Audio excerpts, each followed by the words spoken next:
mould, IntoResin, strike again.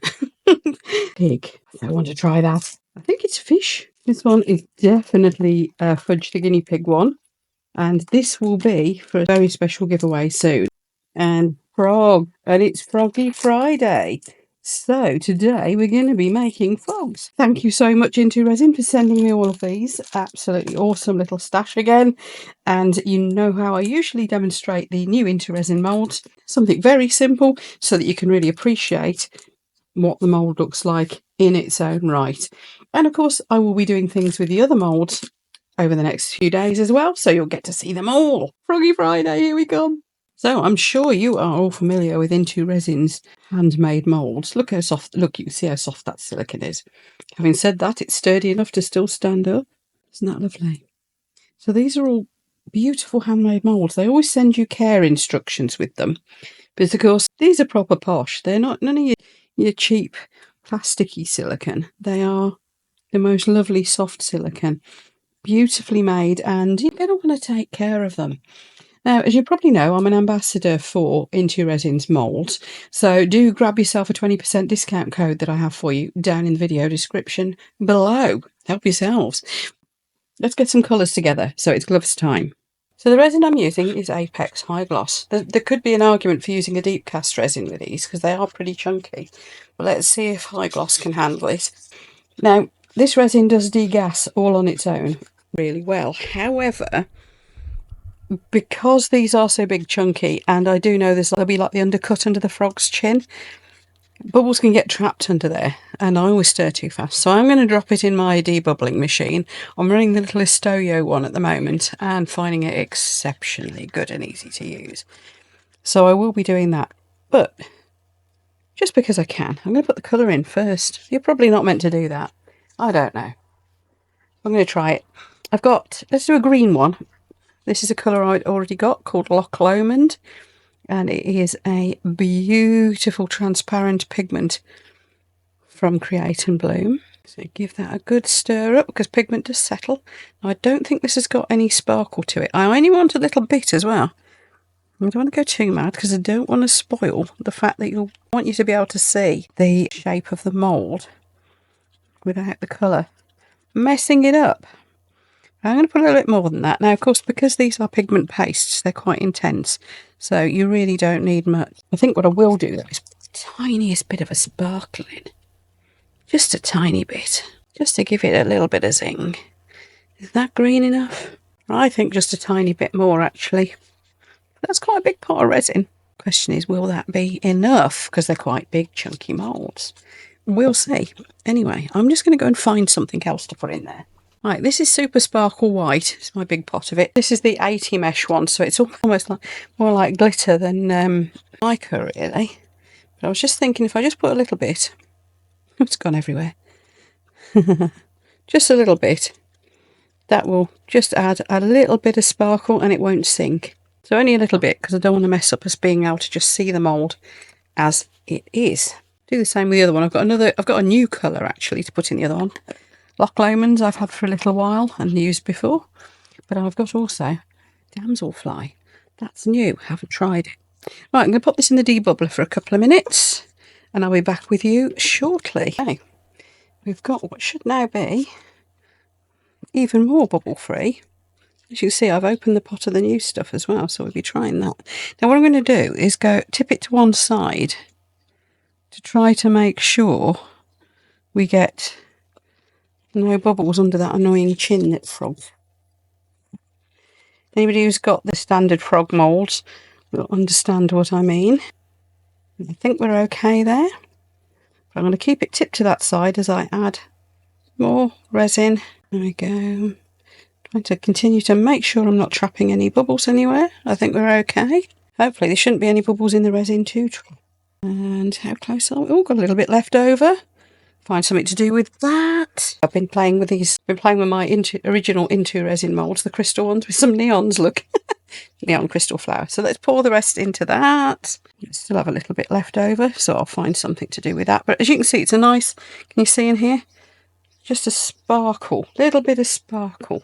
This is some more of my spare IntoResin moulds. very often tip my little bits of leftovers into these, because they not only make, well, they're not only just beautiful makes in their own right, but they make nice little things as little giveaways for anybody who orders anything from my shop.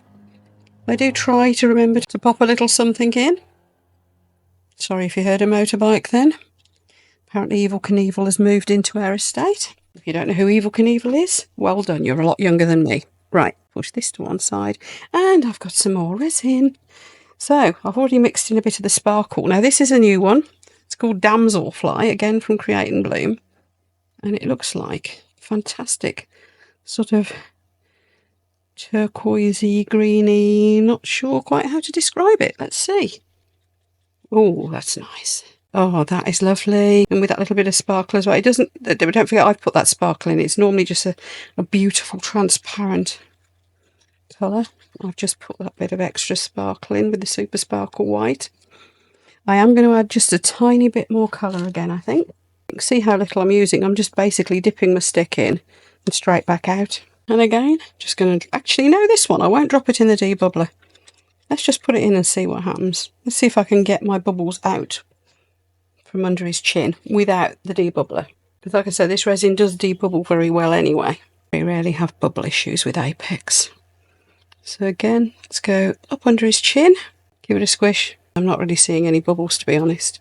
Just a couple maybe going down the surface there, but I think we're okay. So I think these two moulds, I did request these particular ones and I can't remember what the difference was, but they have got a few frogs in their current range, so I shall be gradually collecting them all. And again, I've got quite a lot left over actually. I've overestimated how much these take. Tell you what, shall we open the fish? Shall we? Let's do it.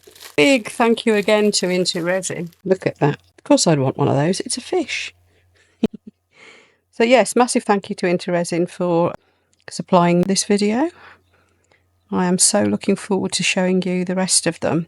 I haven't, it's funny, the guinea pig mould is actually lovingly reproduced from some photos of my late guinea pig, who I adored immensely and miss awfully. And I've done so few makes with them, with it. I guess I find it a bit emotional. Maybe that's why. I don't know. I miss my fudge. If you go to the IntoResin website, by the way, and search Fudge the Guinea Pig, it'll come up. They have actually called it Fudge the Guinea Pig. But I'm going to put a bit of this colour in this one too, just because there's room for a little top up there. And I've still got a bit left. Now what? Oh, I know. I'll make a Kermit. This is mould, my own handmade mould. There probably won't be enough now. Never mind. I'll mix up a bit more. Anyway, I'm going to see you all for the demolding. So we're in this video, really, we're getting to look at some gorgeous new moulds and a couple of gorgeous new colours. Let's get my little extras out first. Gosh, I've had these moulds a long time now. Still working great though. Look at that. Loving the colour. Oh, there's a bit left over from the previous time. I'll get that off in a minute. Loving the colour. I'll get these out in the sun for you later because, yes, the sun will be come round a little bit then and I'll take some nice photos. Bit of trimming to do on that one. First of all, let's get my little Kermit frog out. Just have a look at these colours. Oh, that's nice. So this was the new Damselfly colour. It is a matte mould, by the way, this one, with just shiny areas. So that is how it's supposed to look. But that is Damselfly and a bit of my Super Sparkle White. So that's little Kermit. Should we have a look at the sparkly fish? I'm dying to get these out in the sun. I don't think the camera is doing these. Oh, look at that. I don't think the camera is doing the sparkle on these. It's full justice. So look out for some photos at the end to come. Let's do them in the order we poured them. So this colour was Loch Lomond. Again, I only used a bit of that Super Sparkle White. Is he going to be easy to demould is the question. This silicone, by the way, it's food grade even. It's very soft and squishy. So even the most awkward moulds are demoldable. Oh, look at him. That is beautiful. Oh, I love him. And no bubbles. Perfect. Hang on, let me move my camera over. I'm getting a little bit of sun over here. Look at that colour. That mould is fantastic. Let's get the fish back up here as well. I should get a little bit of sun. Oh, there we are. Like I said, I will be taking them outside to my usual photography spot, by my dragon fountain. Oh, look, you can actually turn it inside out. That's an easier way of... I see. So they are actually two the same. It's just two different mould designs. Look at that colour. That's damselfly. Sorry, I'm trying to get this into the sun, but there's so much mess to the side of my desk. I love them. Why have I ended up with two moulds the same that are different designs? I don't know. If you're wondering which of your designs is better, I would say they're both just as good. This one's easier to demold because you can turn it inside out, which also means... Can we get it right inside out? Yeah. We can get chameleon powder in there easier with that one than we would with this one, because I don't think you'd turn that one inside out. But that one's less wobbly and less likely to fall over. So, take your pick, folks. We've got two different moulds for the same creature. Aren't they gorgeous? And I love that touch of my Super Sparkle White in with those transparent resin pigments. That is so good. Right now, you're all dying to see these outside, aren't you? Even the Kermit. The colours look nice even with that matte finish on that mould. And do I say, look at this little guy. Okay, that's all the aquatic ones. We'll get the other moulds done, don't forget. Next video we have the pig. And shall I do, as we're in pig mode, shall we do the guinea pig as well in the next video? But this will be subject of a giveaway. I think this will be a members only giveaway because it's a very special one. And I would like to do a big thank you, especially to my long-suffering, much appreciated members. So that'll be the next video. Pig and the guinea pig mould giveaway for members only. All right. We'll see you for the next video then, everyone. Hang around for the pictures of these in the sunshine. And, of course, this is part of Froggy Friday. Thank you very much to Girl in the Garage, Lula, and everybody. I can't think who else. There's a whole list of people involved in organising this awesome little collaboration that goes out every single Friday. Now, I will put the link to the playlist here. Go and have a bit of fun. Watch a load of wonderful frog ideas. And I'll see you for the next video. Bye, everyone.